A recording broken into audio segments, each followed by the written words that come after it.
Welcome to the We Are VIP podcast. Each week, your host, Casey Hasten, Director of Recruiting at VIP, will bring you valuable insights from thought leaders, introduce you to incredible companies, and bring you tips for landing your dream job from our team of executive recruiters at VIP.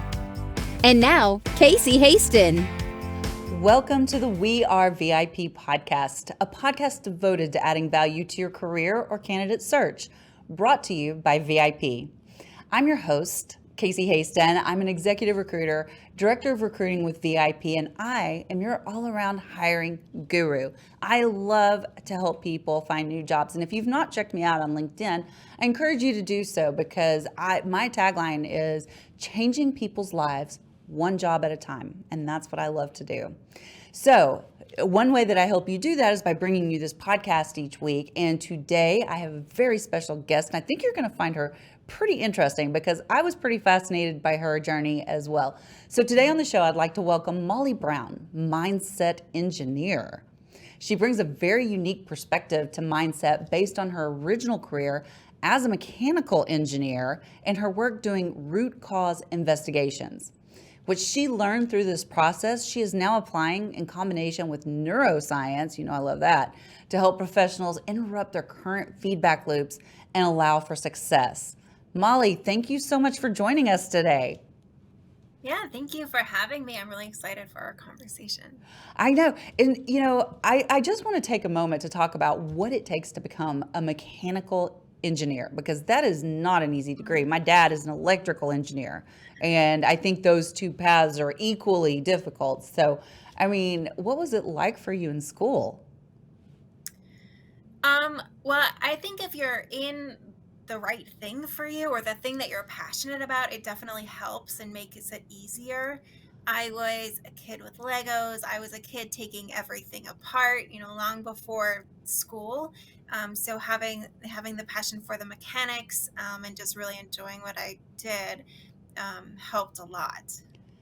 Yeah, that is so interesting. And I can't wait to dive into your journey because, like I said, from point A to point B, it's like, really? It seems like there should be like a Z, F, G, something all the way in between because it's not a straight journey. So, Right. and before we get started, though, I do want to give a shout out to our mutual connection that introduced us. Do you remember who that was? I don't. How did we get connected? Michelle Murder. That's right. Yes. Yes. She's really, she is a bank code coach. And I met her through a series of connections as well. But I think it's always important to trace that spider web, how you made those connections and remember how you made those connections. And be sure to thank those people that thought enough of you to introduce you to your new connections. So thank you, Michelle, for this introduction, because I think this is going to be a fabulous conversation. So tell us a little bit about you and what you do today. Sure. Today I do mindset engineering. And this is, I know the career progression from mechanical engineering to mindset engineering, which is really kind of under the umbrella of life coaching, seems like a zigzag. From my perspective, I'm still pulling the same thread on a root cause investigation that I started pulling as a mechanical engineer working in aerospace. And we would do these root cause investigations about really looking into the mechanical pieces that broke, knowing that things don't break themselves, that they're part of a larger system, and systems are driven by software, and really understanding where in that system is causing this damage. And so the commonality between many of these root cause investigations comes into these systems are designed based off of our assumptions about the world. We make assumptions about the conditions of flight, how the airplane is, other systems in the airplane are going to interact with it. And those become our design requirements, and we build something specifically to those assumptions. And then when it goes out to live in the real world and fly in the real atmosphere on the real airplane, the real world wins 100% of the time. So whenever there's, friction, literal or metaphorical, it's our assumptions about the real world, that there's a discrepancy between our assumption and what's really playing out. And to resolve that and make a better design, we have to go out and collect data and understand the world better, understand the reality better, and change our assumptions about it. So the common, thread between all of this and then being able to actually act on the root cause investigation and implement a corrective action is the neuroplasticity, the mental agility to actually change your assumptions, and readapt as you get more information. And that was the piece I really wanted to help with. Well, and that really is the basis of coaching, is to help people recognize those limiting beliefs and those assumptions, like you said. But I thought one thing that was really interesting that you said when we talked earlier, was that you, and I want you to tell us about your journey from, and you've kind of touched on it, but really the journey of why you decided to move from doing what you were doing to moving into the mindset coach. And one of the things you shared with me was that you said, I was tired of them taking all this data that I had put together and then cherry picking it to Yes. fit whatever desired outcome they had. So tell us a little bit about your journey, and can you speak a little bit about that and maybe how that applies to us in life as well? Yeah, absolutely. Some of my early observations that led me down this path, where we are doing a digital transformation, right? Big buzzword. A lot of industries are doing Mm-hmm. this right now. We're taking our data, we're putting it on the cloud so we can make data-driven decisions. It's kind of like the holy grail, is being able to follow the data. And so once we got access to all the data, a big technical effort to put all the platforms in place for that, and then give the organization and decision makers access to this data, I noticed that we're doing what I would call drawing the target around the arrow. Like, we have an assumption already in mind and a course of action based off of that assumption. And the tendency is to use the data to cherry pick and draw a target around that arrow and justify doing what we're going to do anyways. And so I'm watching an organization that has just spent a large amount of money and time in a data activities and technology activities, now do the same thing they were going to do anyways. And so you're doing the same thing in a more expensive way, which is frustrating. And then since I was in an aerospace industry that is a rigorous checks and balances kind of industry, that now that we have more confidence in what we are going to do anyways, because now it's data backed, supposedly data backed, now we have really an appropriate level of confidence in something that can like shortcut it through processes later on down the road, because we recognize, oh, that due diligence was done earlier with data. And it really wasn't because of this tendency to draw the target around the arrow. And so looking at that, and originally I looked at that thinking, well, we need to not do that. We need to put procedures, standard work in place to prevent that behavior. And then going into studying the mind more and realizing that's actually how the mind works, is to have an assumption and then to perceive what is around that assumption. And it's not really something that we can change or train out of. It's something that we need to be aware of, and then know that that's part of our action, or that's part of our procedure, and work with it. Yeah, and so I think that's so fascinating because, being a certified coach myself, I, can recognize those assumptions much easier now and can help work people through those. But you still, your mind, whatever you're focusing on, your mind wants to confirm that for you. It wants to make it true for you, right? But that doesn't mean it's truth. So, and I think that kind of leads to my next question because, I think there's a big difference between the conscious and unconscious mind. So can you kind of explain what that difference is and what that looks like? Yeah, so I don't have a neuroscience explanation for this. The way I'll divide it into two. You have a conscious mind, and that's your ability to select thoughts that you think. Mm-hmm. It's your ability to move that arrow. That's your assumption. And you can move that assumption arrow anywhere that you choose to. And it might take practice and just attention to go back and make sure that you're not defaulting to putting that assumption arrow where you're habitually used to putting it.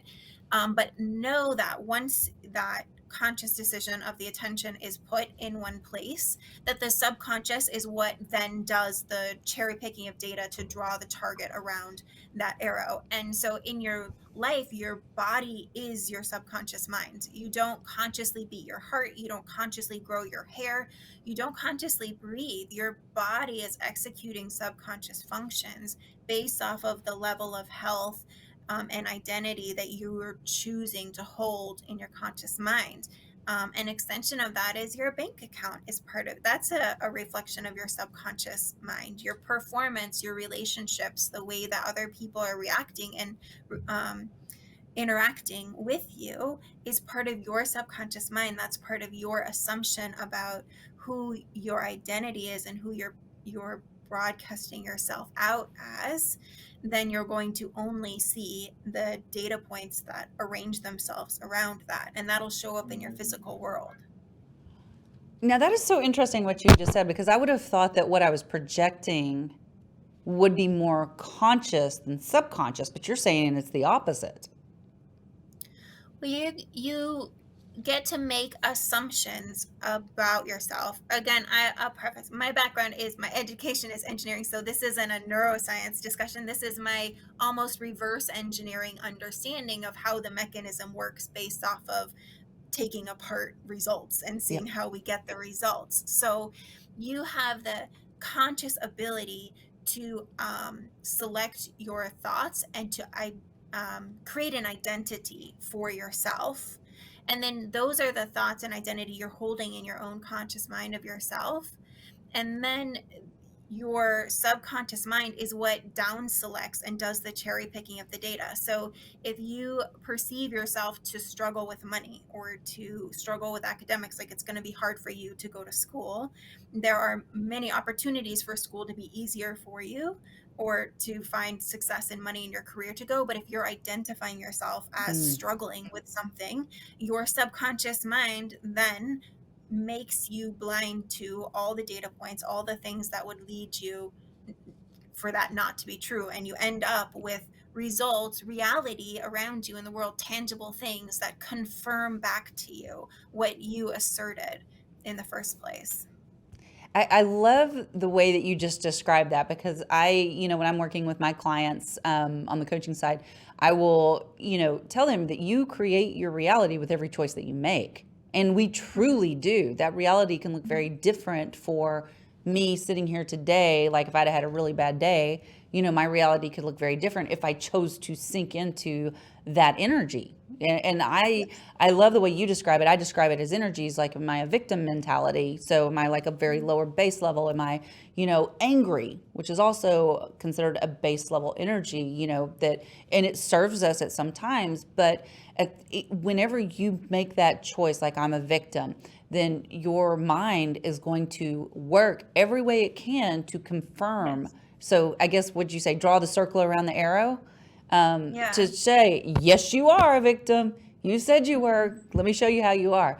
And it goes back to that reticular activation system that filters that information for us, which I know this probably example has been used so many times, but let's say you decided you want a blue Toyota. Now all of a sudden you're seeing blue Toyotas everywhere you look because your reticular activation system thinks you want to see them, right? Right.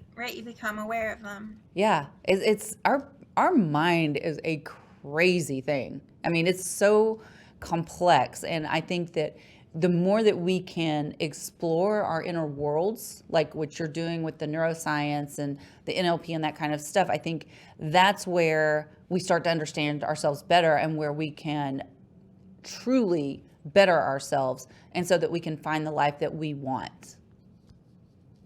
Yes. And the NLP, listening to the own language that you choose to talk to yourself with, will open your eyes and allow you to kind of self-coach or use a journal and actually read some of the things back that come through and out of you, gives you, a spotlight on who you're identifying as. Absolutely. And I think that too, and I've been a little lax on this. I'm going to just go ahead and throw it out there. I'm going to be real with everybody. Affirmations. I think affirmations are so important. And I decided for the new year that I would redo all my affirmations because I thought they needed a little updating. And it's not woo woo. It is the law of attraction. It is manifesting, but at the same time, you're also training your brain what you want it to look for. Yes.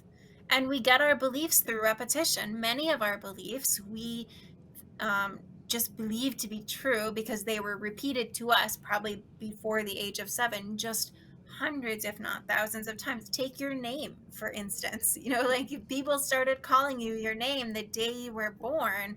And at this point in your life, you absolutely identify with your name. You will turn your head, you will pick up the piece of paper with it on it. That name is you.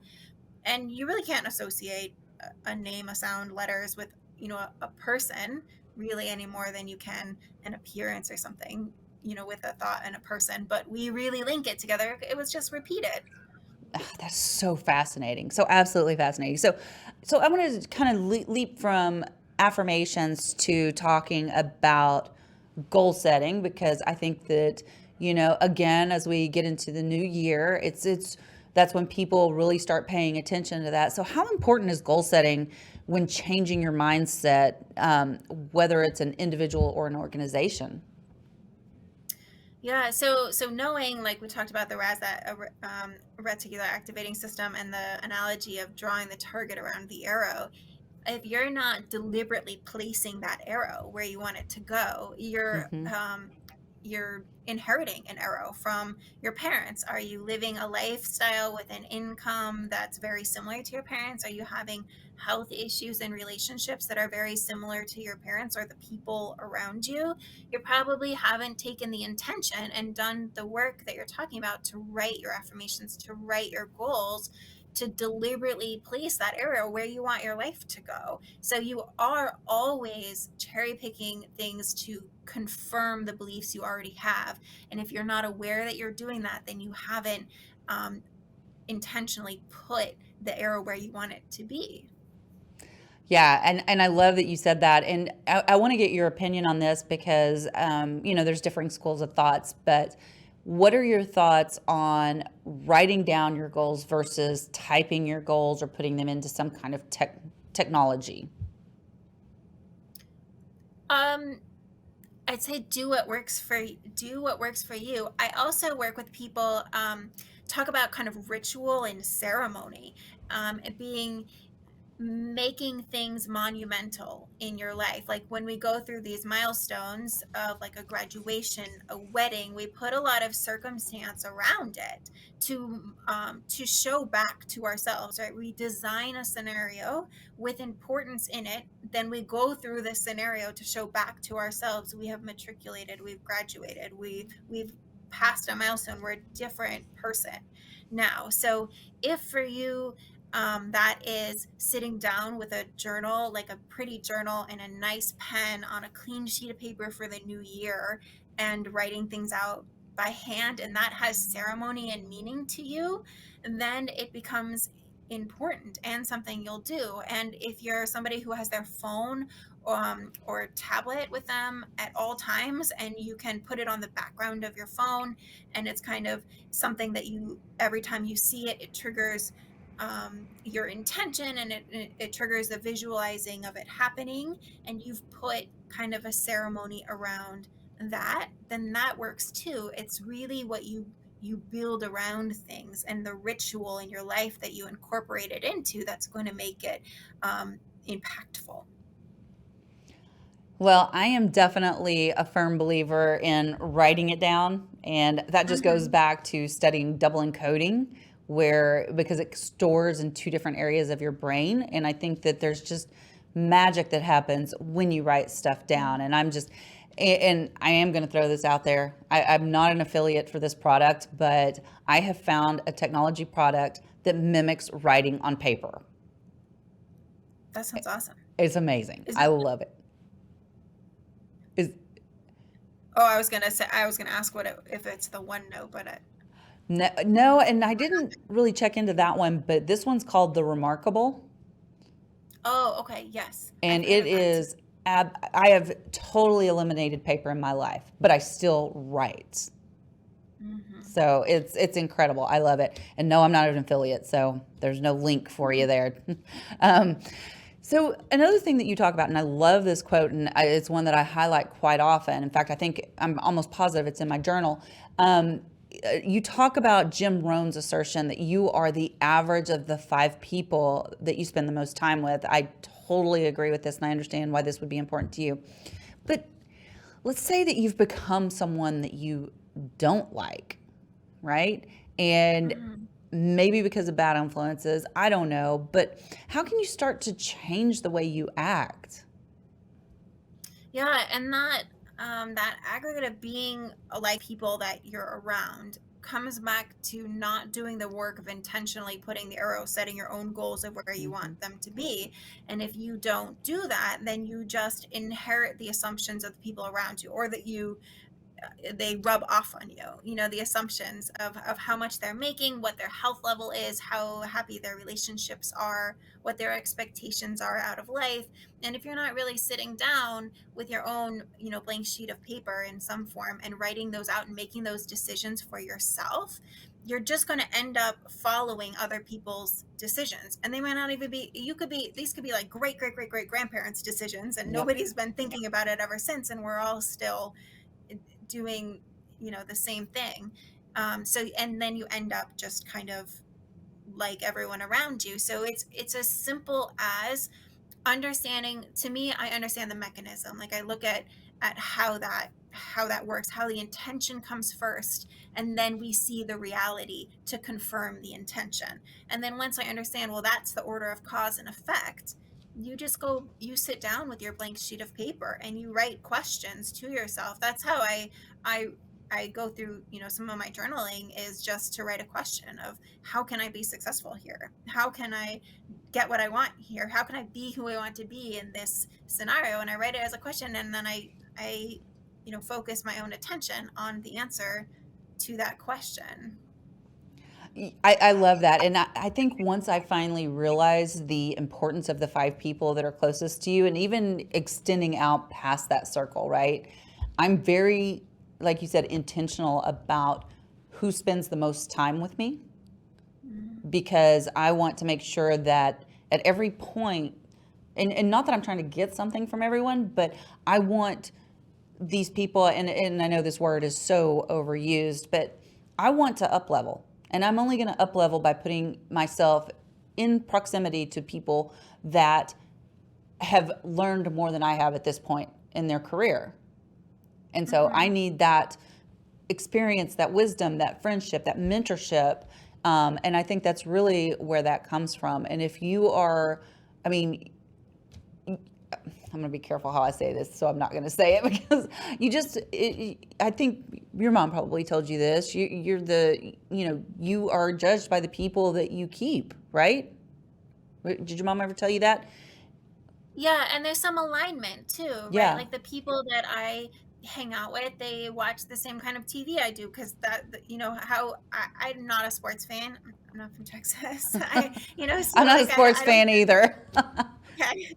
So I don't really hang out with people who watch sports on Sunday, or when they watch sports, I'm not there with them. And it's more of like an alignment thing. I don't have things to talk about. So I'm very, I've dedicated to my career. I do a lot of reading and a lot of studying. And so the people that I find that I just naturally have things to talk with are also out there reading and studying and ambitious in their careers, because it's fun for them. Exactly. What are you reading right now? I'm reading a Wayne Dyer book. You'll see it when you believe it. Yes, that's really good. Yeah, which is good. I have a whole handful of books. I'm reading a book on trust, just called Trust. That is also really good. Are you one of those that reads like 5 books at a time? Yes, Me yes. too. They're Me too. different. You have different reading moods. Yes, exactly. That's what I try to tell everybody. I'll tell you a book that I'm working through right now. It's more of a, I don't want to call it a textbook, but it's definitely a leadership book. And it's the Tao of Leadership. And it's just one page a day, quick little lessons. And I'm finding it to be very insightful. Yeah, cool. Absolutely. So, what is one piece of advice that you would give to someone that something that you've just really has sunk in with you throughout your career? So all of the observations that I'm thinking other people are in control of or treating me in a certain way, to take ownership of that and not to do it in a self-deprecating way and say, oh, that's my fault, I'm reaping because I did bad, something like that. But to Mm-hmm. understand that you are the cause of how people treat you, you are the cause of the amount of money you're making, you are the cause of the types of jobs that you're getting. And so whenever something happens that you're like, that's not actually how I wanted it to happen, you go back to your design process, just like I would as an engineer, and say, all right, I made an assumption about the real world here, and the assumption was wrong, and that's why it didn't play out how I wanted it to play out. And so instead of following the results and then continuing to act on the bad assumptions and letting it snowball and continue to build on top of that bad assumption, as soon as you notice, hey, things aren't going as I designed them to go back into your own assumptions, find the thing that you're assuming to be true about yourself and assuming to be true about the world that isn't serving you, knowing that in the world you can find both cases. You'll find evidence for both cases. So you've accidentally found evidence for something you didn't know you were looking for. So find what it was in you that was making you look to be the victim, that was making you look to be unsuccessful and not get the position that you thought you really wanted, and find that in you and weed that out in whatever that takes, and then go try again from there. That is such great advice. Thank you for that. So, we are now to our VIP questions. Are you ready for that? Yes. Okay. So, if you were chosen to be one of the first colonists on Mars, what three things or people, and I'm so curious, I've never had an engineer on before, would you take with you? Okay, so I thought about this question maybe too hard and thinking, oh, I wish I knew more about hydroponics and agriculture and all these, you know, radiant heat shielding, things that you should know about on Mars. But figuring that my skill to bring to things is thinking, and my thought process is reading, writing, and talking things through. So I read Neville Goddard's Power of Awareness, or much of Neville Goddard daily. So I would bring something of that to just keep myself aligned with what I believe and know to be true. A journal, which is so much of my clarity of thinking is being able to write through things and to speak through things. And at this point in my life, I speak through things by talking to my dog. So I would need my Neville Goddard book, my journal, and my dog There in you order go. to operate at my thought level. What kind of dog do you have? I have a golden retriever. Oh, I know. such good dogs, so loyal. Okay, so what's one thing you do each morning to set your day up for success? It's that reading. I read, and it's been Neville Goddard for maybe 2 years now. I love that you know who And Neville Goddard is and that you're such a fan. So many people do not know who he is. oh, he's probably under. If you like somebody in personal development, Neville Goddard's work is probably inspired. Under there somewhere inspired it. He's such a pillar. And then I journal. I write my assertions of what I know to be true for me, who I know myself to be, as a person, and these things. And then when I go out to coach people, I'm not special as a person. That these things are true about all humans. So when I do my work to feel my value, to feel my power, to feel my ability to make change in my own life, and I assert and I know those things to be so true about me, then when I go out and I interact with other people, I've already done the work and I know Mm. it's true about them also, because there's nothing unique or special about me in that way. So I can do all of that work in a case study of one and then apply it to the whole class of people. I love that too. So if your life's work was being summarized in a news article, what would the headline be? I like engineering your mindset. I think we need to put, our design effort into our thinking the way we put design effort into our clothes and our house and our airplanes. So I think it would have to do with that, engineering your thoughts. How do people find you? I'm on LinkedIn. Search for Mindset Engineer. There's only one of those. There's a lot of Molly Browns. I'm also at mindset-engineering.com. Beautiful. This has been such a great conversation today, as I knew it would be. I mean, you absolutely fascinated me when we talked, just because of your different, we're getting to the same point, but we have a different way of getting there. And I love hearing other people's journeys and how they're teaching people to get to that point where basically you've awakened and you are now in control of your own consciousness. And I think that's a beautiful place to be in. So Molly, thank you so much for being here today. And I just have one last thing to say to you. Yes. You are a VIP. Thank you. And that's a wrap for today.